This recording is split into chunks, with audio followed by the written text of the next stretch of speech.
Bonjour à toutes et à tous, j'espère que vous allez bien. Pour cette troisième édition des Confidentiels, on va parler de négociations commerciales et de négociations sociales. Et pour cela, je reçois aujourd'hui Sylvia Bravard, avec qui je partage ma vie professionnelle, voilà, depuis maintenant de nombreuses années. Et avant qu'elle se présente, je vais simplement vous dire une chose, et je vous le dis du fond du cœur. Sylvia est très certainement une des plus grandes négociatrices que je connais, la meilleure négociatrice en France. Je ne lui dis pas ça pour flatter les pentes de son ego, mais ma femme me dit souvent que je suis avare de compliments, donc je le dis avec une très très grande sincérité, et donc du coup merci Sylvia pour ta présence, et aujourd'hui on va parler évidemment de négociation. Alors comment vas-tu ? Très bien, merci, je suis ravie d'être là avec toi. Bah écoute, c'est partagé. Donc, alors, sans plus attendre, moi j'avais commencé à te présenter simplement en disant que tu étais une très grande négociatrice, mais ça n'engage que moi. Oui. Est-ce que tu pourrais nous parler assez rapidement finalement de ton parcours, d'où tu viens et comment tu es en arrivé à la négociation? Exactement. En fait, moi, j'ai commencé au marketing, donc je pensais pas à l'époque que je négociais. Pourtant, je le faisais quand même, finalement, avec les usines, avec les agences qui avaient l'impression que la marque leur appartenait. Donc, finalement, c'était de la négo. Mais voilà, j'ai eu un parcours au marketing que j'ai adoré. Je fais à peu près tous les postes. Et puis, je voulais faire 1 an au commercial juste pour mon CV. Et du coup, j'ai demandé à passer une tête au commerce et on m'a donné un poste de grand compte face à la grande distribution. Et Donc, là, tu travaillais dans quelle entreprise? Là, je travaillais dans des plats cuisinés chez Marie. D'accord. Et puis, voilà, j'ai découvert, donc mes premiers clients, c'était le groupe Carrefour, Auchan et Casino. Et en fait, moi, j'avais pas l'habitude de cette relation commerciale-là. Moi, les agences de pub m'offraient des petits chocolats à Noël, tu vois, du foie gras. Donc, j'avais rarement l'habitude qu'on me traite de connasse et qu'on me raccroche au nez. Donc, j'ai découvert une autre relation commerciale basée sur les conflits, les menaces, les ultimatums et tout ça. Et en fait, j'ai adoré ça. Donc, j'ai découvert que j'étais très appétente aux conflits. Et j'ai plus jamais voulu retourner au marketing. Et tu vois, ça fait 15 ans que je fais de la négociation. Donc, 10 ans face à la grande distribution. Et puis aujourd'hui, chez ADN, pour accompagner des négociations commerciales ou sociales et faire de la formation. D'accord, très bien, merci. Alors, tu disais, alors effectivement, c'est un peu vulgaire, mais on va en parler volontairement. C'est vrai que j'ai eu la chance également de négocier en grande distribution pendant 7 ans avec des clients particulièrement difficiles. Et c'est vrai qu'ils te traitaient de Madame Connasse par moment. Oui, après, c'est un univers dans lequel tu décides de jouer ou pas. Tu vois, il y a certaines règles du jeu, ça a un peu évolué quand même, mais voilà, c'est un univers où les menaces de déréférencement, de perte de chiffre d'affaires, elles sont quotidiennes, des ultimatums, si à telle date vous n'en êtes pas là, voilà ce qui va se passer. Et puis des rapports de force qui sont connus pour être quand même, de manière générale, assez défavorables aux fournisseurs, quoi. Et du coup, la première fois qu'on a pu t'insulter, ou du moins tenter de te déstabiliser, comment t'as réagi finalement? Ouais, non, la première fois, je pense que mon premier rendez-vous, j'ai rien dit. Je suis restée bouche bée en me disant mais c'est pas vrai, le mec a le droit de se lever comme ça, jeter des cahiers par terre, c'est normal. Et puis j'ai été sidérée, je pense, tu vois. Et puis après j'en ai parlé, on me dit mais non mais c'est l'univers. J'ai commencé à comprendre ce jeu et à finalement rentrer dedans. Et après, je pense qu'on développe cette appétence au conflit qui fait que si le rendez-vous est trop calme et trop mignon, on s'ennuie un peu. Ouais. Et voilà. Et après, j'ai rencontré aussi des acheteurs, je veux dire, qui étaient des gens très respectueux. Voilà. La relation est basée sur quand même un rapport de force défavorable, des conflits quotidiens, des ultimatums, des menaces et tout ça. Mais j'ai aussi rencontré des acheteurs avec qui je me suis très bien entendue. Oui, effectivement, et je partage ce point aussi. Alors, sans plus attendre, on va aller directement sur une négociation qui t'a marqué. Je vais parler en termes de succès volontairement. Dans un deuxième temps, on parlera peut-être d'échec ou d'amertume. Mais est-ce que tu pourrais partager avec nous une négociation qui t'a particulièrement impacté, que ce soit aussi bien au niveau du résultat ou bien de l'enjeu que tu as pu gérer? Oui. Donc il y a plusieurs négos comme ça, je trouve qu'elles sont toutes marquantes parce qu'on apprend toujours des choses et c'est ce qui me plaît dans ce métier, c'est qu'on continue tous les jours d'apprendre. Et cette négociation, elle était importante pour moi, c'est une assistance que j'ai fait à une négociation. Donc t'accompagner dans l'ombre, c'est voilà, ça? Exactement. J'ai préparé avec une entreprise dans le domaine industriel, j'ai accompagné cette entreprise pour se préparer à une grosse négociation. Et donc c'est ce qui est passionnant dans notre métier, c'est qu'on est balancé dans un univers qui n'est pas du tout le nôtre, et on arrive avec une une compétence, non pas technique sur le métier, mais une compétence technique sur la négociation. Et en gros, c'est une industrie qui avait vendu des plans d'une usine à des Japonais, et ces Japonais construisaient eux-mêmes l'usine dans un pays au Moyen-Orient. Il faisait très chaud, tu vois, pour la construction. Et en fait, cette société me sollicite parce que les Japonais leur réclament des pénalités de retard de livraison des plans, de problèmes de qualité sur certains plans, de plus de 15 millions d'euros. Et donc, la société me sollicite en me disant, voilà, on n'a pas du tout prévu ça, et donc on a réussi à récupérer 5 millions, voilà, mais sinon le site n'est plus du tout rentable et on n'a pas cette somme-là, donc on aimerait que tu nous aides sur cette négociation. Donc j'ai dit, bah, écoutez, c'est pas grave, vous avez 5 millions, ils demandent 15, c'est juste une négo, c'est normal, on va préparer ça, le rapport de force, la marge de manœuvre, enfin, tout ce que tu connais. Et juste, je pose une question pendant cette négociation en disant juste, le contrat, qu'est-ce qu'il raconte? Et il dit, bah alors là, noir sur blanc, le contrat stipule qu'on leur doit 15 millions. D'accord, donc elles sont dues, donc ils n'ont pas d'autre choix. Voilà, et donc là tu comprends que si tu es l'équipe japonaise, tu n'as aucun intérêt à rentrer en négociation, et si je te dois 15 millions, on ne voit pas pourquoi tu serais d'accord pour que je t'en donne 4 ou 5. Donc il va falloir trouver un intérêt pour rentrer en négociation avec les Japonais. Pour l'instant, il n'y en a pas. Le fameux ICP, intérêt commun partagé. Exactement, et donc c'est ce qu'il y a de plus passionnant en négo, c'est quand a priori il n'y en a pas. Et donc on réfléchit à tout ça, et on réfléchit aussi à la personnalité des Japonais, en se disant, voilà, qu'est-ce qui est plus important finalement pour la culture japonaise, de manière générale, que l'argent? L'image, l'honneur, ne pas perdre la face, etc. Et on s'est dit, voilà, c'est probablement là-dessus qu'il faut aller pour trouver un intérêt commun entre l'équipe qui me sollicite et les Japonais. Et donc, on a travaillé sur ce projet-là, puis ils sont allés rencontrer l'équipe japonaise. Et une première étape qui est hyper importante dans la conduite de la négociation, c'est faire le deuil des 15 millions aux Japonais. C'est-à-dire que tant que les Japonais pensent que les 15 millions sont disponibles, pourquoi ils accepteraient un deal à 4 ou 5? Jamais de la vie. Donc, la première étape, c'est d'être convaincant, parce qu'il ne suffit pas de dire « désolé, on ne les avait pas prévus », il faut être beaucoup plus convaincant. Donc, l'entreprise va voir les Japonais en disant « voilà, vous avez raison de réclamer cet argent-là, de toute façon, c'est dans nos contrats historiques, c'est notre faute ». Pourquoi? Parce que ces pénalités étaient dans les contrats historiques qu'on a avec vous depuis des années, mais jamais vous n'avez réclamé de pénalités. Donc, en vrai, on ne les a pas sortis, on les a laissés, mais on n'a jamais pensé que vous nous les demanderiez. Donc, en vrai, ils ne sont pas prévus.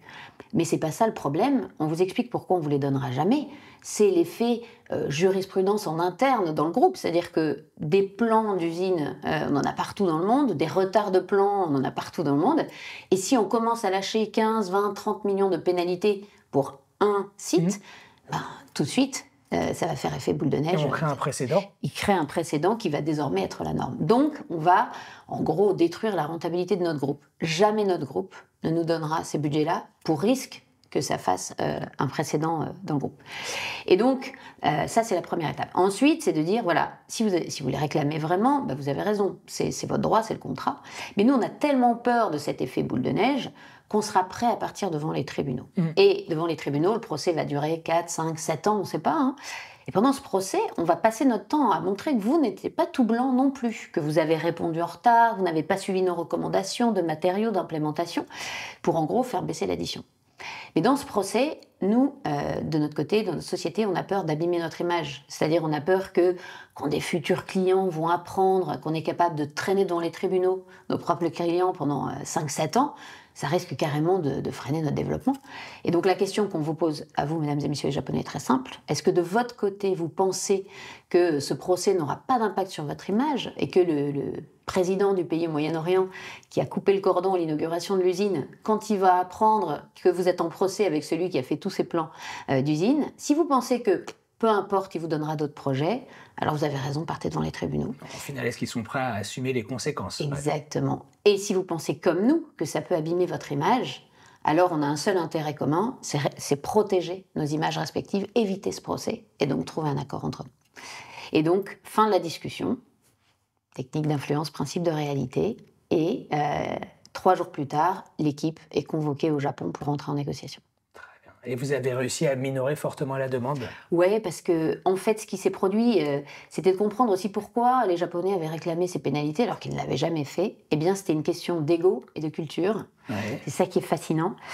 En gros, égaux parce que le contrat de travail du chef de projet français, c'était 1 mois sur site, 1 mois de récupération. Et puis, le japonais, il était 6 mois sur site, 1 semaine de récup. Donc, le chef de projet japonais avait l'impression d'avoir été tout seul à galérer à 50 degrés dans l'usine pendant que l'autre était tranquillement au bord d'une piscine. Donc déjà ça, l'ego avait pris un coup. Et ensuite, problème de culture, parce que dans les réunions de travail, il y avait le chef de projet français et son manager, et le chef de projet japonais et son manager. Ouais. Et le patron, donc le manager français, disait tu vois, moi l'entrée du site, je verrais bien par là, etc. Et son collaborateur, chef de projet français, disait ah non, pas du tout, moi je vois bien l'entrée de l'autre côté du site et tout ça. Et ça, en France, on est français tous les deux, rien ne nous choque, ça s'appelle une discussion de travail. D'ailleurs, en France, on dit même non quand on est d'accord, tu sais, non, mais c'est une bonne idée. Et au Japon, déjà, tu dis pas non. Encore moins à ton chef, et encore moins devant des témoins. Donc, il y avait une animosité qui était venue par manque de culture face aux Japonais, qui fait que, pour se venger de cette situation qui blessait son ego et qui offensait sa culture, le chef de projet japonais avait décidé de réclamer des pénalités, ce qu'il n'avait jamais fait sur les projets précédents. Hyper intéressant. Et donc, c'était ça. L'enjeu de cette négo, c'était de trouver un intérêt pour les Japonais à rentrer en négociation. Ouais. Et de comprendre finalement aussi l'enjeu. Quelle était la genèse de ces pénalités. Exactement. Et la genèse, tu vois bien, rien à voir avec l'argent. Ouais, donc le deal qui a été trouvé, ça comportait un peu d'argent pour pas faire perdre la face à l'autre, mais c'était pas l'enjeu de cette négo. Mais on était bien loin des 15 millions. Et effectivement, et finalement, le key learning derrière tout ça, c'est que si on reste arc-bouté sur la demande initiale des 15 millions, et compte tenu du mandat qui est très limitant, parce qu'ils ne pouvaient pas aller au-dessus de quelques 5 millions, de 5, ils se disent que la négociation est impossible. Toute la difficulté, effectivement, c'est de transcender le conflit, et notamment pour comprendre l'enjeu véritable et trouver un intérêt commun partagé. Très bien, hyper intéressant. Ouais, c'était hyper intéressant. Et toi, tu as une négo à nous partager? Alors, une négociation, comme toi, j'en ai quelques-unes. Alors, comme tu as abordé une négociation transactionnelle commerciale, je vais volontairement choisir une négociation sociale. Voilà. Alors oui, c'est une négociation qui était très très intéressante. On était particulièrement fiers du résultat parce qu'on partait de très très très loin. Donc je suis sollicité par un grand groupe industriel dans le cadre d'une NAO. Ouais. Alors je sais que ça te parle, une NAO, mais je vais simplement faire un petit rappel. Donc on est en France, les entreprises de plus de 50 salariés sont tenues tous les ans d'organiser des négociations entre les partenaires sociaux et la direction, qui est représentée généralement par la DRH, pour négocier autour de 3 sujets majeurs. L'AG, donc l'augmentation générale, un pourcentage de la masse salariale, l'AI, l'augmentation individuelle, donc plutôt lié au mérite, et puis tout ce qui est non monétaire, voilà, tout ce qui est politique, voyage, classification, ticket resto, parité. Et alors pourquoi je suis appelé? C'est un groupe industriel qui a plusieurs BU, voilà, business unit, et dans chaque business unit, il y a une NAO qui doit être organisée. Alors pourquoi la situation est particulièrement sensible? Ça fait depuis 20 ans que la paix sociale est achetée, voilà, donc les NAO sont signés à coût de 3, 4, 5, 6%, voire 7% d'augmentation générale, et il n'y a aucune augmentation individuelle, donc rien n'est lié au mérite. Et la situation du groupe est très, on va dire, préoccupante. Les résultats sont en berne, et cette année, quand on a l'habitude de donner du 5 ou 6% de l'AG en augmentation générale, cette année, malheureusement, on n'a pas d'autre alternative que de faire beaucoup moins que ça. Et l'objectif même de cette négociation, c'est d'essayer d'introduire, pour la première fois en 20 ans, une augmentation individuelle. Au mérite, non? Voilà, au mérite. Alors, par définition, c'est vrai que les organisations syndicales ont tendance à s'opposer à ça, parce qu'elles préfèrent, on va dire, saupoudrer de façon égale les augmentations de salaire. Et là, je suis appelé pour la BU, la Business Unit, qui est la plus difficile. Donc les organisations syndicales sont particulièrement virulentes, débrayent assez régulièrement. Et ce qui va se passer, c'est que quand les autres BU vont donner entre, on va dire, je vais évidemment me blanchir un peu les chiffres pour pas que l'entreprise se reconnaisse, entre 5 et 7% d'augmentation générale, nous on va donner moins de 4% d'augmentation générale, et on va réussir pour la première fois en 20 ans à passer de l'augmentation individuelle. 0,5. Donc évidemment, c'était exceptionnel en termes de résultats. Et je me rappelle, la DRH groupe, donc qui encadrait les plusieurs business units, est venue nous voir à la fin en disant « Mais comment vous avez fait ?» Et du coup, je lui ai simplement répondu « On a négocié. » Et donc, elle s'est assise sur son fauteuil et elle n'arrivait pas à le croire. Et en fait, quand j'ai débriefé les équipes, notamment des autres business units, je me suis rendu compte qu'ils faisaient du marchandage depuis 20 ans. En gros, c'était assez simple. Donc, les organisations syndicales demandaient par exemple du 10%. Et la direction faisait une contre-proposition autour de 4, et puis finalement, ils arrivaient à se mettre d'accord au bout de 2 rounds de négociation entre 6 et 7, ce qui n'a rien à voir avec la négociation. Et donc, il a fallu, changer un peu la structure mentale des individus pour les préparer au mieux sur les négociations à venir. Et c'était un très, très beau résultat parce que en 20 ans, on n'avait jamais réussi à passer l'augmentation individuelle. Voilà, donc j'étais effectivement particulièrement fier de cette négociation. Est-ce que tu penses qu'ils ont pris du goût à la négociation, finalement, pour sortir du marchandage? Alors, je ne crois pas. Pourquoi? Parce que tu parlais d'appétence au conflit. Ouais. Et ça, c'est un sujet qui est particulièrement structurant. Je pense également qu'ils avaient recours à, on va dire comme ça, à mettre la poussière sous le tapis pour rapidement signer. Et notamment à abonder dans le sens de la partie adverse pour trouver assez rapidement un accord. Et je sais que les années d'après, malheureusement, en fait, ceux qui n'avaient pas cette appétence au conflit ont eu tendance à revenir dans des logiques de marchandage. Ouais. Et tu penses que ce manque d'appétence au conflit, c'était pour éviter une grève et pour éviter des mouvements sociaux, ou bien c'était juste personnel, des gens qui n'étaient pas Oui, alors, appétents 3 quarts c'était personnel et 1 quart c'était pour éviter effectivement des mouvements sociaux, ce qu'on peut comprendre. Ouais. Mais ce que, à mon petit niveau, j'essaie toujours de montrer, c'est que la grève est la conséquence d'un conflit. Si on cherche à gérer une grève et se dire, OK, si l'enjeu est la grève, l'enjeu c'est stopper la grève, le risque c'est qu'on crée des précédents. Par contre, si l'enjeu est de gérer le conflit, en considérant que la grève finalement n'est que le prolongement d'un conflit, on arrivera peut-être à faire les choses différemment. Parce que évidemment, les grèves c'est malheureux, t'en as géré beaucoup, j'en ai également beaucoup géré. Quand tu as 1 million d'euros de coûts financiers par jour, pour une grève, évidemment que la tendance c'est d'aller très très vite et ça on ne peut que l'imaginer. Maintenant le risque c'est également de créer des précédents et finalement si l'enjeu c'est de préparer l'avenir, on va peut-être faire les choses différemment. Ouais. Écoute, merci pour ce partage. Alors là on a vu une négociation qui t'a marqué avec un très très beau résultat. J'ai bien aimé, beaucoup aimé même. C'est vrai que tu me l'avais raconté en pointillé, donc je suis heureux que tu la partages un peu plus en détail là. Je voudrais qu'on revienne, si ça te va bien, sur une négociation, on va dire, plus confidentielle, pour faire un écho à l'émission, mais également, quand je dis confidentielle, alors un échec ou bien une négociation qui a peut-être provoqué un peu d'amertume chez toi, où tu aurais souhaité que la fin soit différente. Ouais. Tu as quelque chose en tête? Ouais. J'en ai une sur une famille, en fait, que j'ai pu accompagner. Ouais. C'est une famille qui m'a sollicitée sur une négociation. Et bon, la plupart du temps, moi, je travaille avec des entreprises qui me sollicitent. Et cette famille, en gros, s'est fait arnaquer en se faisant déposséder d'un bien dont ils avaient la jouissance depuis plusieurs années par, si tu veux, un gros promoteur. Voilà. Et on est sur des rapports de force qui sont très déséquilibrés. On a d'un côté vraiment la petite famille qui s'est autoconstruite en essayant de développer leur petit business, et face à eux vraiment un grand groupe, des gens très parés à ce type de situation. Et en fait, ils sont en train de se faire déposséder du bien qu'ils ont.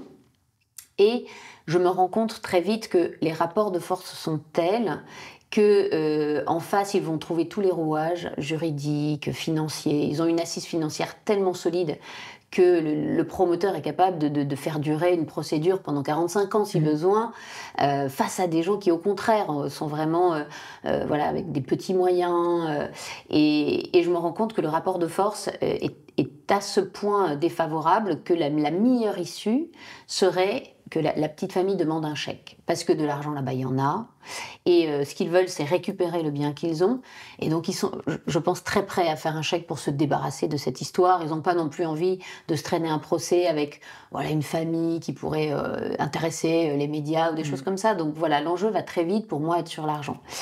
Et la difficulté que je rencontre, c'est de faire accepter cette situation avec un rapport de force très défavorable à la famille, parce que on est sur de l'émotion. Ah oui. Et en fait, dans cette négociation, mon amertume, c'est de ne pas avoir réussi à les sortir de l'émotion. Et en fait, ils n'arrêtaient pas de me dire « Oui, mais Sylvia, ce n'est pas juste ». Et je leur disais, j'en ai conscience et j'en suis vraiment désolée parce que voilà, je me suis pris aussi un peu de compassion pour cette famille-là. J'ai conscience, mais ce ne sera pas juste jusqu'au bout. En fait, c'est des rapports de force qui sont établis, qui sont clairs. Et donc, on ne retourne pas comme ça aussi facilement, malheureusement, rapport de force. Et je n'ai pas réussi à amener cette famille très vite à rentrer en négociation en faisant le deuil finalement de rétablir un ordre qui serait juste, mais de se dire, OK, au mieux, qu'est-ce qu'on peut tirer de cette situation ? Et en gros, jusqu'à la fin de la négo, je leur disais, mais il faut que vous décidiez, parce que déjà, ils étaient plusieurs, donc il fallait déjà qu'ils soient d'accord entre eux, et ils n'étaient pas d'accord entre eux. Et j'essayais de leur faire comprendre que s'ils n'étaient pas tous d'accord, ça ne marcherait pas à la solution qu'ils voulaient. Et jusqu'au bout, ils ont gardé cette émotion en voulant rentrer en négociation très très tard, donc entre-temps, leur rapport de force s'est encore dégradé, parce que cette situation a duré plusieurs mois, plusieurs années, hein, et plus ça avançait, et plus en fait le rapport de force se dégradait. Et je n'ai pas réussi à les faire basculer plus vite que ça en négociation. Et finalement, ils sont rentrés en négociation, mais au bout du timing. Et finalement, ils avaient encore beaucoup moins d'espérance de gain, de chèque, qu'ils ne l'auraient eu un an et demi auparavant. Voilà. Et donc, c'est mon amertume, c'est de pas avoir réussi à les amener plus vite à accepter le conflit, à accepter une situation qui ne leur était pas défavorable, pas favorable, mais sur lequel ils ne pouvaient pas lutter à ces niveaux-là, et donc de basculer en égo très vite plutôt que d'attendre de rétablir une relation juste. Donc finalement, c'est la composante temporelle. C'est que s'ils avaient agi quand ils avaient encore un peu les moyens, on aurait pu sauver les meubles, voilà. Alors que finalement, plus le temps passait, plus ils restaient dans l'émotion, moins ils avaient de chances d'obtenir quelque chose. Exactement, dans la négo, mais aussi entre eux, parce que les relations se sont d'autant plus tendues, puisqu'ils n'étaient pas d'accord. Donc, plus le conflit durait, et plus on dégradait les relations. Mais voilà, j'étais vraiment, j'étais de leur côté, bien sûr, mais j'étais face à vraiment une institution qui est là pour calculer une espérance de risque, de gain, donc c'était clair d'un côté, et de l'autre, vraiment, de l'émotionnel. Et c'est ce qui est le plus dur. Oui, j'imagine. Et cette famille, elle t'en a voulu finalement? Parce que tu sais, on a vécu des situations où finalement on vient en aide à certaines personnes, et puis on fait ce qu'on peut, et puis ils ne prennent pas forcément les décisions qu'on peut préconiser. Encore une fois, on est garant de rien. Hein. Et finalement, ils prennent une décision inverse, et puis on se dit, on a une sorte de retour de flamme, on nous en veut, alors qu'on leur dit, mais on vous aurait plutôt recommandé de faire ça. Ils t'en ont voulu ou pas? Écoute, il faut qu'on débriefe bien de cette négo, parce qu'elle est toute récente, tu vois, donc il faut qu'on débriefe. Je ne pense pas, parce que déjà, je les ai accompagnés bénévolement, si tu veux, donc quelque part, je ne pense pas qu'ils m'en veuillent, mais je pense qu'ils en veulent d'abord au fait que la situation n'était pas juste et qu'ils voulaient rétablir une justice, tu vois. Mais peut-être qu'ils m'en veulent aussi Je pense que ce en quoi ils pourraient m'en vouloir, c'est d'avoir à la fin leur avoir dit, en fait, depuis tout ce temps où je vous dis que vous devez rentrer en négociation, vous ne l'avez pas fait, votre rapport de force s'est dégradé, et désormais, votre espérance de gain, en gros, elle est divisée par 3 ou 4, et ça, c'est un mail qui a été très difficile à lire pour eux, et donc j'étais un peu porteuse de la mauvaise nouvelle, quoi. J'étais le messager, mais voilà, c'est aussi notre métier, des fois, c'est de faire accepter une situation à une équipe. Alors des fois, c'est la bonne nouvelle, on doit leur montrer qu'ils pensaient être pas en position de force et en fait ils le sont, donc ça c'est sympa. Mais notre métier, c'est aussi de montrer quand c'est pas le cas, quand les gens pensent que le rapport est équilibré alors qu'il n'allait pas. Oui, tout à fait. Et finalement, le key learning de tout ça, c'est comment on accepte une solution idéale, du moins comment on en fait le deuil pour accepter une solution dégradée. Exactement. Et peut-être aussi de lâcher le paradigme que résoudre un conflit, c'est trouver la solution qui est juste pour tout le monde. Malheureusement, c'est celle qui est la plus acceptable pour les deux. Et puis souvent, c'est ce qu'on dit en négociation, hein, c'est que par définition, les choses ne sont pas justes. Et puis ce qui est juste pour toi ne l'est pas forcément pour l'autre et vice-versa. Et la négo, c'est de transcender cette notion finalement de justesse ou de justice. Parce que moi, Moi, je dis souvent, finalement, nos arguments n'ont pas forcément plus de valeur que ceux de la partie adverse. Hein, voilà, donc il faut transcender tout ça. C'est pour ça que souvent en négociation, enfin même dans près de 100% des cas, les arguments on les met de côté. À partir du moment où la partie adverse est étanche à ce qu'on peut dire, ben, on rentre directement en négociation. Et même si on considère que c'est pas juste, ben, il faut l'accepter. En fait, la négociation, elle portera pas sur ce qui est juste ou pas. Mais c'est très dur, tu vois, j'ai en tête la phrase d'une des membres de la famille qui me disait mais Sylvia, les méchants ne peuvent pas gagner. Tu vois. Et c'était dur pour moi de... J'ai pas réussi assez tôt à leur faire comprendre que, ben, si, malheureusement, dans ce cas de figure, bien sûr. ils n'avaient pas le choix. Hyper intéressant. Ouais. Hyper intéressant. Impactant. Il y a des négos qui nous impactent, hein. Bien sûr. T'en as une toi aussi qui... En fait, ça fait naturellement écho à une négociation que j'ai pu vivre il y a quelques années. C'était sur une négociation transactionnelle, appel d'offres, très très gros contrat, plusieurs milliards. Je suis avec le numéro 2 d'un énorme groupe, donc plus de 100 000 personnes. La négociation est remontée au niveau du COMEX compte tenu des enjeux financiers. Et pour faire très simple, on a un mandat d'équivalent de 100 millions d'euros. On est capable, allez, pour schématiser très très rapidement, d'aller jusqu'à 100 millions d'euros de remise sur le contrat. Et je suis avec ce numéro 2 en préparation de négo. La préparation est très longue, elle va durer plus de 8 heures la première journée. Et on arrive sur l'approche tactique.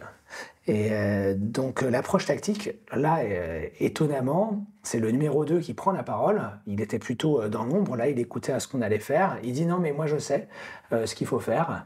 Et il dit cette phrase mythique qui m'a beaucoup marqué, je vais faire un syndrome de Stockholm inversé. Donc je regarde, je me dis, mais ça veut dire quoi ça? Innovant. Ouais, c'est innovant. Et alors, je pense que l'erreur que j'avais peut-être commise, j'avais parlé peut-être lors d'une conférence du syndrome de Stockholm, du syndrome de Londres, du syndrome de Lima, qui sont différents.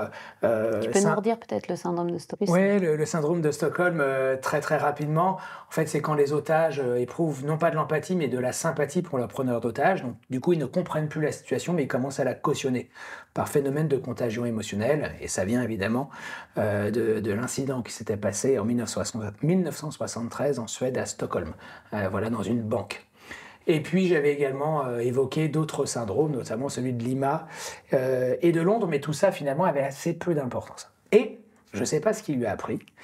Il nous dit, notamment devant l'ensemble du COMEX, et puis il me regarde assez fixement, il me dit, voilà, je sais ce que je vais faire, je vais appliquer un syndrome de Stockholm inversé. Donc du coup, ma réaction, effectivement, elle est visible. Je dis, mais ça veut dire quoi?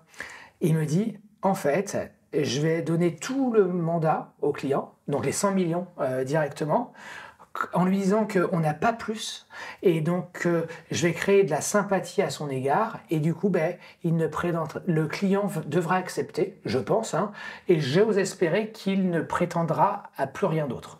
Et je lui dis, mais j'ai du mal à vous suivre. En fait, il me dit, mais c'est hyper simple, encore une fois, je vais lui donner tout ce qu'on a, donc les 100 millions, donc finalement, je crame tout le budget, et le client va l'accepter naturellement parce qu'il va voir que je suis de bonne foi et donc ce qui va limiter ses velléités futures. Et je lui dis, écoutez, ça c'est ce qu'on appelle la pensée désitérative. C'est un monde, on va dire, fictionnel qu'on a pu construire, mais malheureusement dans la vraie vie ça ne va pas se passer comme ça. Et je lui dis pourquoi?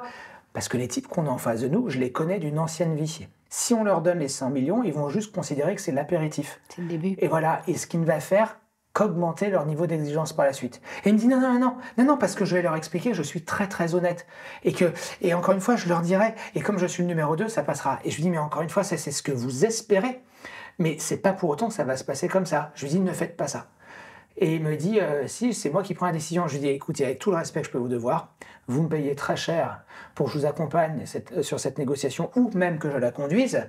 Si en l'occurrence je vous laisse faire ça, on va perdre 100 millions. Et ça va être catastrophique. Donc là, les membres du COMEX se tournent vers moi en me disant « Mais Marwan, fais quelque chose ». Et je vois que finalement, je suis à la limite de ce que je peux faire dans le temps qui m'est imparti. Pourquoi? Parce qu'il quitte la salle.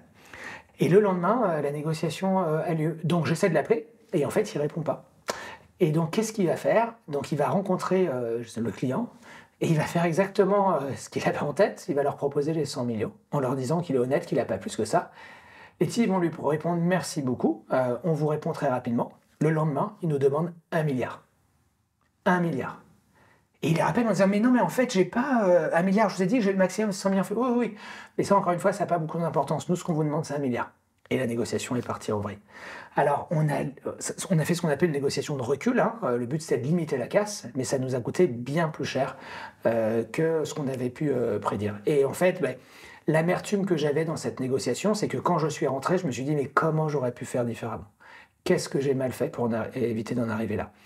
Alors après, évidemment, on peut avoir tendance à post-rationaliser en se disant, finalement, le type était déterminé, il était convaincu. En plus, il avait une pensée dogmatique sur certaines choses. J'aurais peut-être pas pu faire grand-chose, mais évidemment, on est là pour venir en aide aux gens. Et quand on voit ce type de résultat, on ne peut éprouver notamment que de la frustration. Voilà. Et est-ce que tu penses qu'il a pris conscience a posteriori de l'erreur qu'il avait faite? Non, parce que... C'est ça qui est magique parfois? Ouais, c'est ça qui est magique, on va dire, parce que j'ai demandé et j'ai proposé de le débriefer. Mais il a refusé. Alors évidemment, on peut comprendre les raisons, peut-être l'ego, et puis le fait de devoir remettre en cause sa décision, ce qui ne va provoquer qu'une dissonance cognitive, hein, et la dissonance cognitive elle est très difficile à gérer, notamment pour l'amoindrir, on aura tendance à blâmer les circonstances extérieures, et il va se dire, de toute façon, les types en face de moi, ils n'ont pas compris, c'est-à-dire, ils n'ont pas compris, voilà, et il va chercher à sortir par le haut, alors qu'en fait, il devrait... apprendre notamment à revenir en arrière sur ce qu'il a pu faire et puis simplement restructurer sa pensée pour éviter que ce type d'erreur ne se reproduise. Et c'est le principe finalement du débriefing, parce que si on n'apprend pas de nos erreurs, on est condamné à le reproduire. Et donc oui, j'ai eu beaucoup d'amertume sur cette négociation. Ouais. Et est-ce que les équipes t'en ont voulu? Parce que c'est la question que tu m'as posée, de ne pas avoir réussi à retourner... Alors là, non. Non, parce que je pense qu'elles ont assisté visuellement et physiquement à ce que j'ai pu faire. Et puis elles savent également que j'ai tenté de le rappeler. Mais elles ont eu en fait comme sentiment, je dirais, de la résignation. Elles se sont dit, mais finalement, c'est le patron, il veut faire ça, on sait qu'il va se planter. C'est lui qui assumera les conséquences de ses actes. Et donc, ils ont trouvé que le résultat était malheureux, mais ils s'en sont accommodés. Voilà. Mais ils ont considéré que finalement, on a pu faire ce qu'on voulait. Mais moi, encore une fois, j'avais trop d'amertume pour pouvoir l'accepter. Voilà. Avec le temps, évidemment, les choses ont évolué. Voilà. Mais on a perdu 100 millions pour rien. Quand je te dis pour rien, mais pour rien. 100 millions et la confiance de ton équipe aussi. Exactement. Mais ça, je pense qu'il ne l'a pas vu. Et puis depuis, il est parti. Bref. Ouais. Alors, donc finalement, moi j'ai la question qui me vient, qui me brûle les lèvres, c'est que on a fait un petit tour sur certaines négociations. Est-ce que tu penses que tout le monde peut négocier? Est-ce que tu penses que la négociation est donnée à toutes et à tous? Ou finalement, il y a des prérequis qui font que certaines personnes ou certains individus n'auront pas forcément les compétences techniques, psychologiques ou autres pour réussir? Et alors, on aimerait dire oui, tu vois, parce qu'on forme aussi à la négo. Donc, je pense que tout le monde peut apprendre la négociation, mais tout le monde ne peut pas apprendre à négocier. Qu'est-ce que je veux dire par là? C'est que si tu es bien formé à la négociation, si tu prends le temps de préparer, si tu réfléchis vraiment à analyser le contexte tel qu'il est, non pas tel que j'aimerais qu'il soit, mon rapport de force, ma marge de manœuvre, préparer l'équipe... Voilà, je pense que tu peux vite progresser dans ta préparation de négociation, parce que tu découvres qu'en fait c'est du hard skills aussi la négo, il y a des outils, voilà, c'est pas que de l'intuition, donc tu peux progresser vite. Et donc je pense que tu peux, ne serait-ce qu'en 1 journée, 2 journées de formation, tu peux déjà vraiment progresser sur ta façon d'aborder la négociation. Le problème après, c'est qu'il faut conduire la négociation, il faut parler face à l'autre, et là je pense vraiment qu'il y a des gens qui sont pas aptes pour être capables de gérer leurs émotions.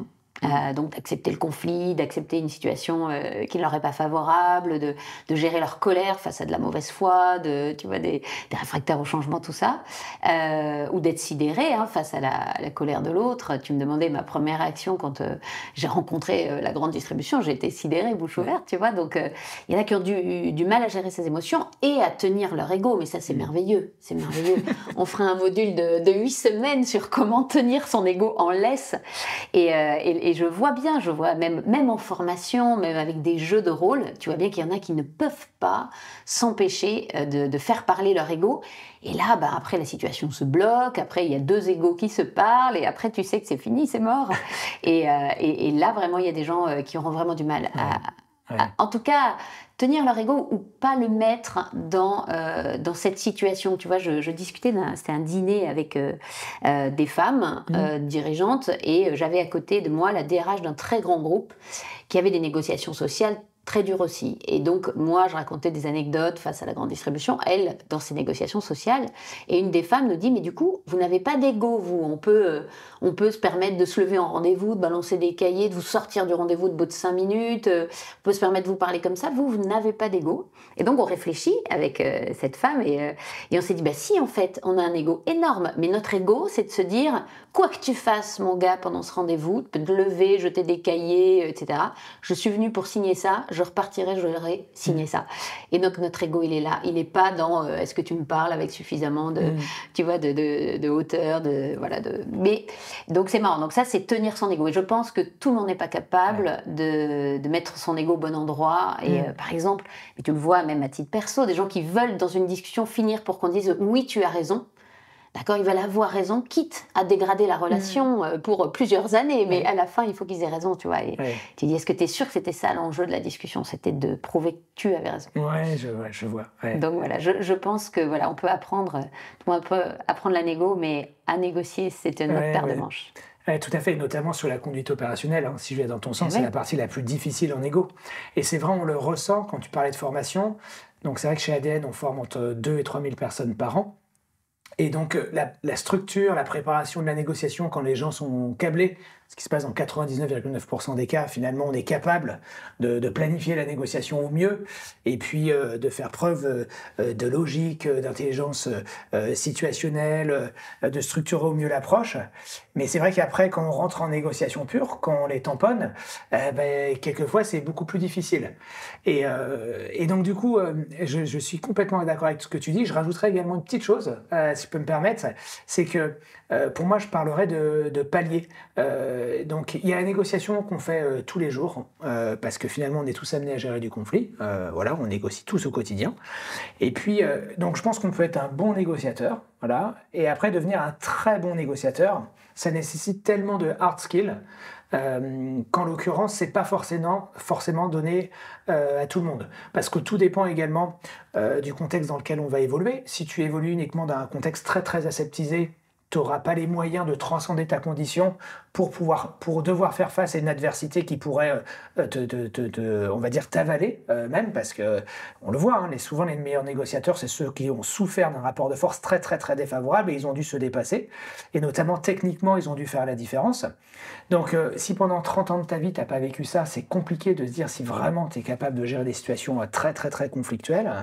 Donc c'est pour ça que moi je vois également par palier, et je te suis en fait, et je te rejoins sur ce point-là, c'est qu'après, sur certaines négociations, elles vont exiger d'autres compétences, et est-ce que finalement, on a ces traits intrinsèques qui nous permettent de gérer, plus la partie hard skill, comme neutraliser une menace, contrecarrer un ultimatum, minorer une demande, qui nécessite beaucoup, beaucoup d'expertise. Et donc, c'est vrai, ouais, je suis complètement d'accord avec toi. Alors, moi, j'avais une dernière question à te poser, parce que je sais que le temps tourne. C'était sur l'avenir des négociations. Comment tu vois les négociations dans les prochaines années, notamment avec tous les changements qui peuvent nous impacter? Écoute, moi, je vois 3 tendances de fond dans les négociations que je peux accompagner. La première, c'est l'incertitude. Et ça, c'est, je trouve, une notion qui a vraiment émergé en 2020, avec cette année qu'on n'avait pas prévue. Et en fait, tous les ans, il se passe des choses qui n'étaient pas prévues et qui sont très impactantes pour les entreprises. Alors, ma fille me dit, on a de la chance, on vit une période où tous les ans, on rentre dans les livres d'histoire, c'est vrai. Et malheureusement, des fois, c'est pour des très mauvaises nouvelles. Mais voilà, du coup, je trouve que l'incertitude est devenue la nouvelle norme des managers en entreprise. Moi, quand j'étais jeune, alors il y a fort longtemps, te dirait ma fille, mais j'ai fait des business plans en marketing sur 10 ans. Je faisais des tendances de consommation pour investir dans l'usine, c'est plusieurs millions d'euros, donc tu fais des retours sur investissement sur du long terme. Après, bon, le standard, c'était 5 ans, mais là, j'ai des grands groupes très structurés, tu vois, qui font des business plans à 6 mois, qui me disent, on délivre le premier semestre et après, on voit. parce qu'on ne sait pas. Il y aura Trump, il y aura Taïwan, il y aura une guerre, il y aura... Voilà, et ça impacte tellement de choses qu'on ne sait pas. Donc, on a cette incertitude qui est devenue vraiment omniprésente dans les négociations. Après, je trouve qu'il y a la partie multi-équipe. Et de plus en plus, je forme à la négociation des juristes, tu vois, des gens de l'informatique, de l'IT parfois, des gens qui n'étaient pas du tout à la table des négos, hein, mais finalement, la négociation, elle devient tellement large, et puis sur des négociations très conflictuelles, en face, ils vont aller chercher toutes les sources de revenus possibles, dont les pénalités logistiques, dont les clauses juridiques de revoyure à la négociation et tout ça. Et donc, je me retrouve de plus en plus à avoir des équipes larges, je milite pour ça, qu'on mette le plus en plus de personnes autour de la table. Déjà parce qu'on se rend compte de l'information qu'on a disponible et qu'on n'a jamais resynthétisée. Et voilà, des métiers qui, normalement, les études de juriste, d'avocat, c'est vraiment le droit, la loi, mais comme on se rend compte que quand on n'est pas en position de force, même ça, des fois, on a du mal à l'imposer, du coup, on rentre en égo. Bien donc, sûr. je donne une clause, celle-là, je te la lâche, par contre, celle-là, je la lâche pas, et finalement, c'est de la négo. Donc, voilà, multi-équipe, multi-fonctionnel.